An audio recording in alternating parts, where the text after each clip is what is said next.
Hi everyone, this is Reginald with Clever with Cash, and I want to say thank you so much for tuning in today to my video. If you haven't already done so, make sure to hit the like or subscribe button. On my channel, I talk about personal finance and I talk about just things all related to personal finance. So budgeting, my debt-free journey, side hustles, anything like that. So if that interests you, make sure to subscribe to my channel. But also, if you have anyone interested, share my. So today I'm going to be talking about how I paid off over 4,000. So today I'm going to be talking about how I paid over $40,000 in debt. Yes, I paid off over $40,000 in debt. And if you want me to be precise, I paid off $48,000 in debt. So the most important thing is your purpose. So I had a vision board, and it's something that I see all the time. I haven't really been sitting in my office, so I probably should move my vision board to somewhere where it's more visible now. But yes, having that on your vision board, I've had on my vision board year after year after year to be debt free, even before I even knew how I was gonna be debt free. And my very first vision board was just sticky notes. It was just like wrote on sticky notes different things I wanted from the areas of my life. And if it hasn't manifested, it's because it's going to happen or there were some conflicting things on my vision board. You have to know why you're doing it. So I always knew that I wanted to be debt free because there's so much more that I want to do with my life.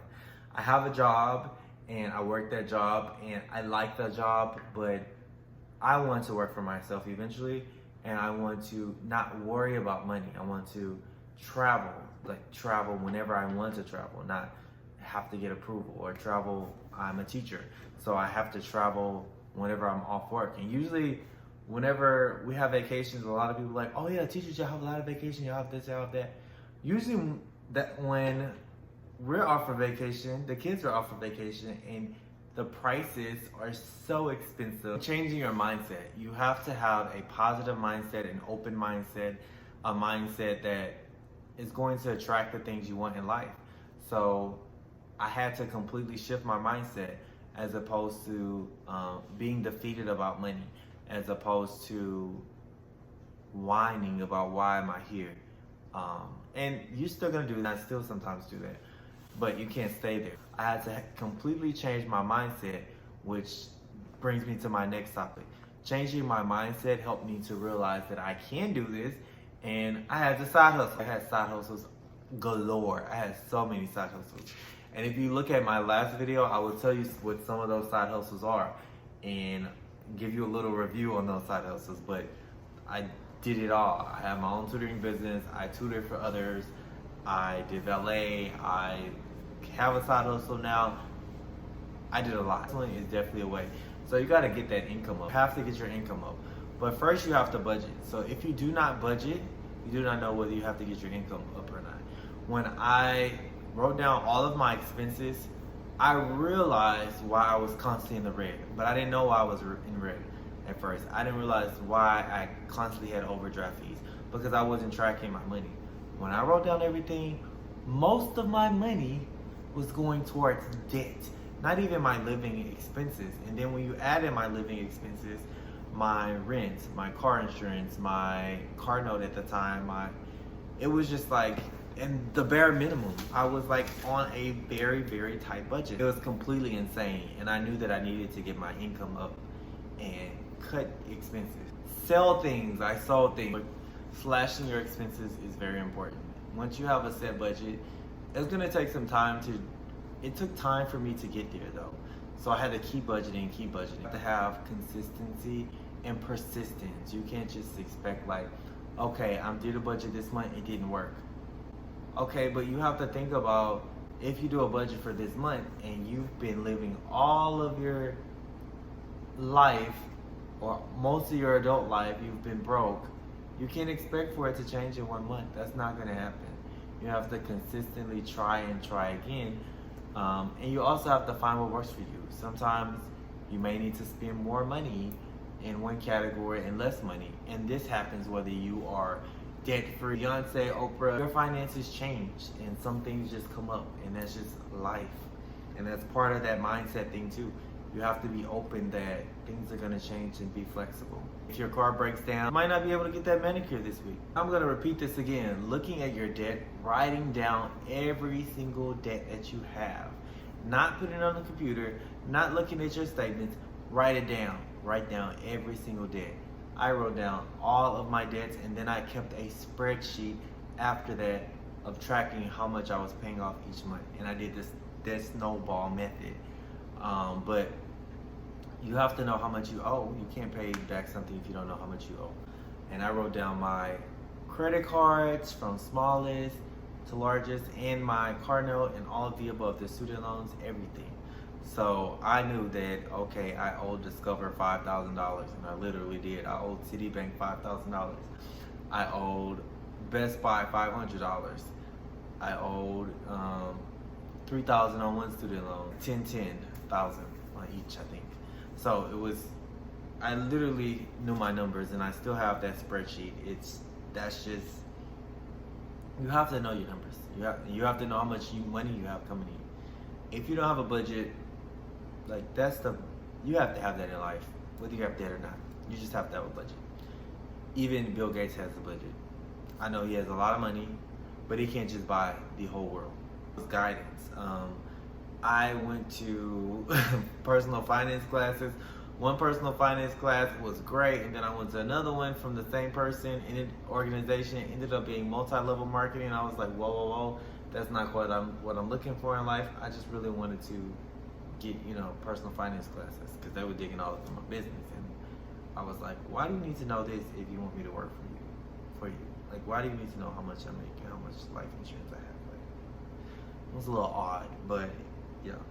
But I went to a different financial advisor. I couldn't afford his services, but because I couldn't afford his services, I still listened to him and took tips from him, and he even gave me advice like about Dave Ramsey. So I was like, okay, well, let me follow his podcast, and then I followed his podcast. I listened to Debt Free Screens all the time, and I didn't just follow Dave Ramsey. I followed other financial outlets, even though that's the plan that's most aligned to what I believe. I don't follow it to a T, but that's the plan that's most aligned with what I believe and what I believe to work. And that's what worked for me, and that's how I paid off debt. Like, period. I don't care what nobody say. Seek guidance from other places as well. You can't truly know that you believe in something if you don't know all the options. So I followed other podcasts, Optimal Finance Daily. I really like that one because I read a lot of different blog posts from other financial experts or financial blogs. It gave a lot of different perspectives, and it also gives you a lot of just day-to-day tips. So guidance is very important. So you may have a plan, you may do the debt snowball, accountability. So I also follow people on Instagram. I created a Instagram page, Clever with Cash. It was very much accountability, but also guidance. I follow a lot of people that have the same vision of me to live debt free. They may not have gotten there the same way, but we have the same vision. You definitely need accountability.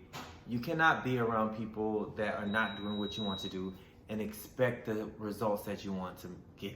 I knew that, and I had to learn that, and because nothing that I was doing was working, and then I start following these pages, and then I start making progress in life. And I did do teacher loan forgiveness.